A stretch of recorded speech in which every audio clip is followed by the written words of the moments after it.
Hi guys, last షాట్లో టమాటా చట్నీ చేస్తున్నానని చెప్పాను కదా. సో దాని కంటిన్యూషన్ ఇది. సో టమాటా మిక్సీ పట్టడం అయిపోయిన తర్వాత మనం ఎలాగో తాలింపు పెట్టుకుంటాం కదా. సో తాలింపు పెట్టుకునేటప్పుడు ఒక చిన్న టిప్ చెప్తాను. సో మన ఇంట్లో ఎల్లిపాయలు అయిపోయినప్పుడు అంటే ఎల్లిపాయలు ఉన్నా లేకున్నా ఆనియన్ కట్ చేసుకొని వేసుకుంటే ఆ ఫ్లేవర్ బాగుందనమాట. సో నేను ఇంట్లో ఎల్లిపాయలు అయిపోయినాయని ఏం చేయాలంటే మా అత్తమ్మ ఆనియన్ కట్ చేసి వేయమని చెప్పింది.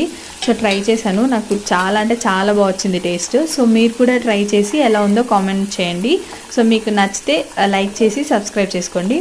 ఇంకా ఆనియన్ ఒకటే ఎక్స్ట్రా వేసుకుంటాం అనమాట. ఇంకా యాజ్ యూజువల్ మనం ఎట్లా టమాటా చట్నీకి తాలింపు పెట్టుకుంటామో ఇంకా అలాగే తాలింపు పెట్టేసుకొని అందులో వేసేసుకొని మిక్స్ చేసేసుకోవడమే అంతే. ఇంకా టమాటా చట్నీ, టేస్టీ టమాటా చట్నీ రెడీ అయిపోతుంది. సో నాకైతే చాలా బాగా నచ్చింది టమాటా చట్నీ. సో మీ అందరు కూడా ట్రై చేసి నాకు ఎలా ఉందో కామెంట్ చేసి చెప్పాలి. సో ఇప్పటివరకు నా వీడియోస్ ఎవరైనా సబ్స్క్రైబ్ చేసుకోకుండా చూస్తే please do subscribe my channel. Thank you for watching.